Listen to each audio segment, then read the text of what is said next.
আসসালামু আলাইকুম। আমি দিলারা হক সিলেট থেকে বলছি। বাংলাদেশি ব্লগার দিলারা চ্যানেলে স্বাগত জানাই।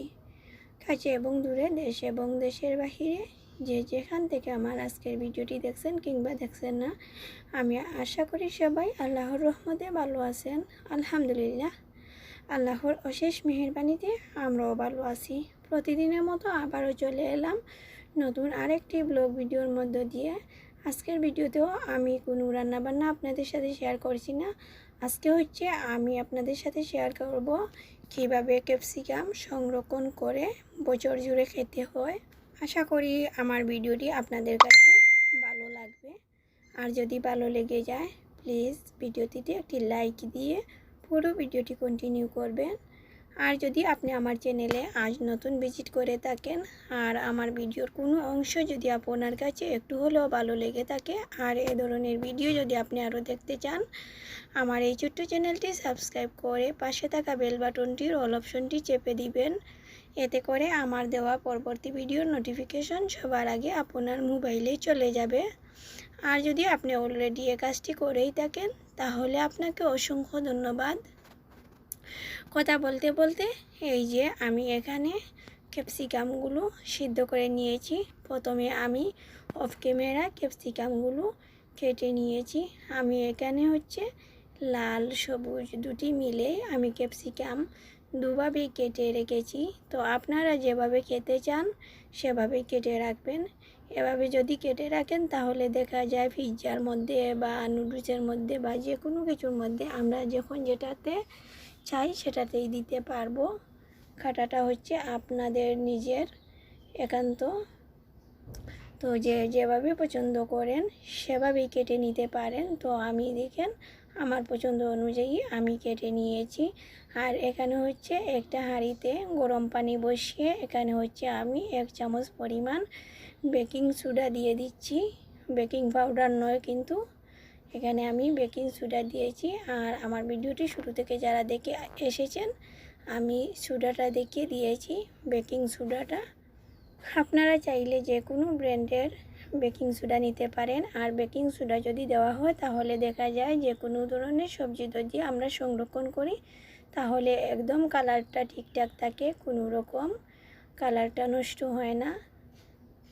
যেরকম কালার রাখতে চান ঠিক সেই রকম থাকতে চায়, যেমন গাজর হোক বা ক্যাপসিকাম হোক, আসল কালারটা থেকে যায় ফ্রোজেন করার পরও।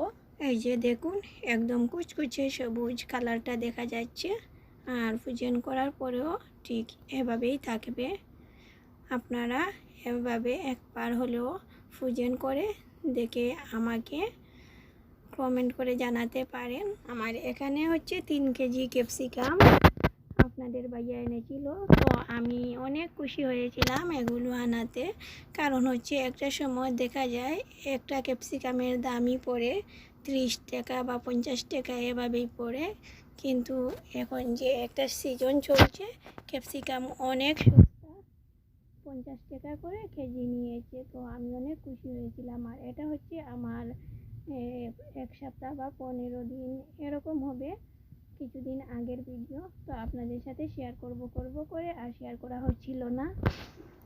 তো ভাবছি সিজনটা শেষ হয়ে যাচ্ছে, এই জন্য আমি একটু তাড়াহুড়া করে আপনাদের সাথে শেয়ার করছি। আর আপনারা আমার যারা নিয়মিত ভিডিও দেখেন আপনারা সবাই আমাকে একটা প্রশ্ন করেন পার্সোনালিভাবে বা যেভাবে কারু লাইভে বা অন্য কোনোভাবেই যখন আমার সাথে কথা বলার সুযোগ হয় তখনই আপনারা আমাকে জিজ্ঞেস করেন যে আমি ভিডিও দিচ্ছি না কেন, আমি ভিডিও দিই না কেন। আসলে আমি সময় সুযোগ করে এভাবে উঠতে পারছি না। দেখা যাচ্ছে ইউটিউবটা অনেকটা পেরার কাজ।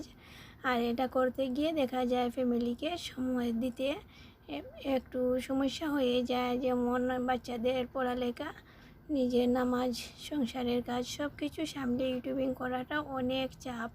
আপনারা যারা ইউটিউবে রানিং আছেন, নিয়মিত ভিডিও দিচ্ছেন, একমাত্র তারাই বুঝবেন ইউটিউব চালিয়ে যাওয়া কতটা কষ্টের। আসলে ইউটিউব আমার মতো মানুষের না। আমি আসলে এত পেরা নিতে পারছি না। তারপরেও চেষ্টা করব আপনাদের সাথে মাঝে মাঝে যেভাবে আসছি এভাবে একটা ভিডিও নিয়ে আসতে। আপনারা আমাকে যেভাবে ভালোবাসেন, আলহামদুলিল্লাহ এতটা ভালোবাসেন, আপনাদের কমেন্ট করা থেকে বা আপনাদের খবর নেওয়া থেকে আমি বুঝতে পারছি যে হয়তো বা আপনাদের মনের মাঝে আমি এতটুকু স্থান করতে পেরেছি, যার কারণে আপনারা আমার খোঁজ নিচ্ছেন যে আমি কেন ভিডিও দিচ্ছি না। তো আশা করি আপনারা আপনাদের প্রশ্নের উত্তরটা পেয়ে গেছেন। আর এই যে দেখুন, আমি ক্যাপসিকামের পানিটা জড়িয়ে একটা সুতি কাপড়ের উপর বিছিয়ে ফ্যানের নিচে রেখেছিলাম। এখন হচ্ছে আমি জিপলক ব্যাগে করে আমি রেখে দিচ্ছি। আপনারা চাইলে এয়ারটাইট বক্সেও রেখে দিতে পারেন। আমার ভিডিওর এই পর্যন্ত যারা যারা আছেন আমার প্রিয় আপু এবং ভাইয়ারা, আপনারা সবাই ভালো থাকবেন আর আমার জন্য দোয়া করবেন। আমার ভিডিওর মধ্যে কোনো ধরনের ভুল ত্রুটি হয়ে থাকলে ক্ষমা সুন্দর দৃষ্টিতে দেখবেন। এই ছিল আমার আজকের ভিডিও। পরবর্তী ভিডিও দেখার আমন্ত্রণ জানিয়ে আজ এখানেই বিদায় নিচ্ছি। আল্লাহ হাফেজ। আসসালামু আলাইকুম।